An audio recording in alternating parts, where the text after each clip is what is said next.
A visit from the children. Was I not just entertaining them the day before last? We do them every day. Right.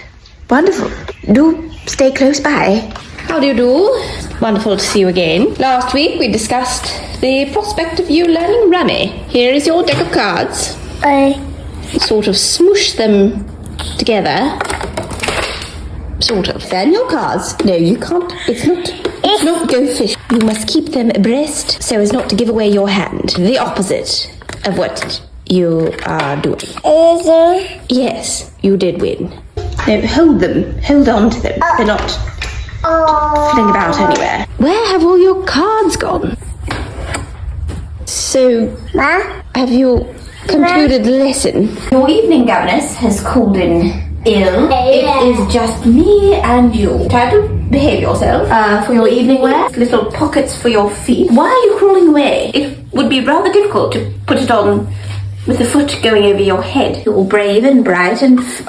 Well, we didn't finish the last page. In the great green room, the upholstery is just hideous. There were 3 little bears sitting... Well, bears don't sit on chairs. This book is entirely unrealistic. It seems as though we are only departing farther and farther from our goal this evening, that you might fall asleep eventually. Maybe I should tell a bedtime story. There once was a small sleepy girl wearing cupcakes on her clothes. We decided it was time for bed, and off she goes. I thought that was rather nice.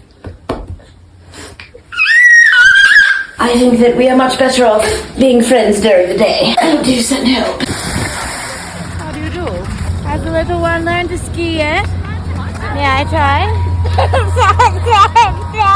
What do you mean she doesn't walk? Well, here she is back. Tomorrow, I should like some more progress. We'd like a family outing on the slopes. Thank you. You are dismissed.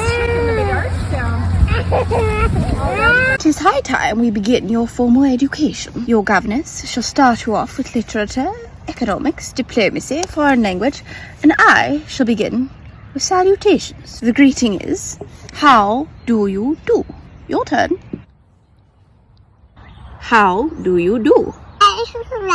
Not quite what I'm saying. How do you do? Try enunciating more. With more authority. A bit more subdued. Seem to be thoroughly tickled by this lesson. Rather, it was meant to be a bit more serious. We don't take these salutations lightly. I suppose we've concluded this lesson. Governess, quickly. Thank you. Today's lesson shall be regarding tea. When you drink tea, you must first take your napkin and put it gently in your lap. That's not exactly your lap. Rather, that is your head. Down some. Down. More. No, down more. When you are drinking tea, gently. We shall begin with clear water as a practice. So, when you're drinking tea, don't feel the need to slurp it down all at once. You must drink slowly and converse lightly. That is truly masterful. Another point to note is that it's rather poor etiquette to take another person's tea off their saucer and drink theirs. Oh my, that is very generous of you to share your tea onto my face. How very fortuitous that we started with the napkin. Governess, we need an immediate clean-up. We shall try again next time. Okay, quickly! I walk past the children's nursery, expecting that they'd be fast asleep, when I hear the governess singing to them. Something about dogs biting and bees stinging and feeling sad.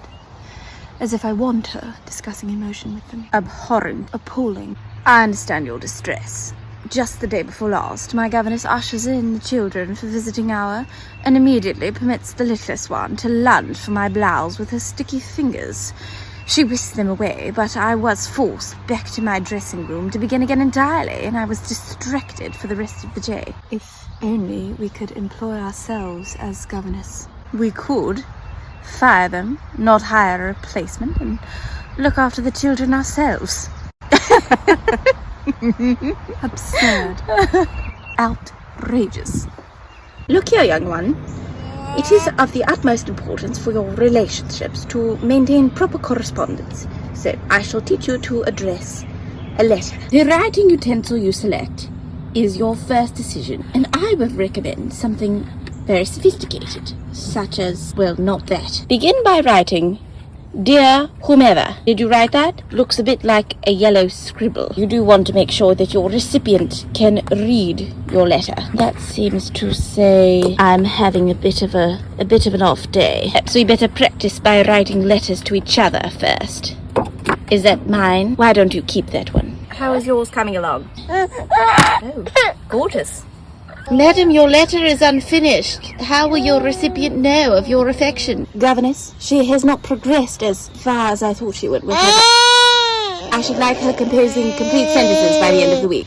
Thank you. Governess, do usher in the littlest one. I have several inquiries regarding generational slang. Perhaps she understands. I need an ear to the street. How do you do? I shall read the phrase and you shall tell me what you think it means. This one says sus. Sus, sus. If something is sus, What is it? I don't know. I'm asking you. Hey, what said one? She is goat. Does that mean what I think it means? That she is a goat? A barnyard animal? When you say one? Like a mountain goat? You are sure-footed? I think that's what it means. You are confident. Everyone be boomer. Is that booming like a party? I can't understand any of these words, and I can't understand you. Perhaps Google has a translator for baby.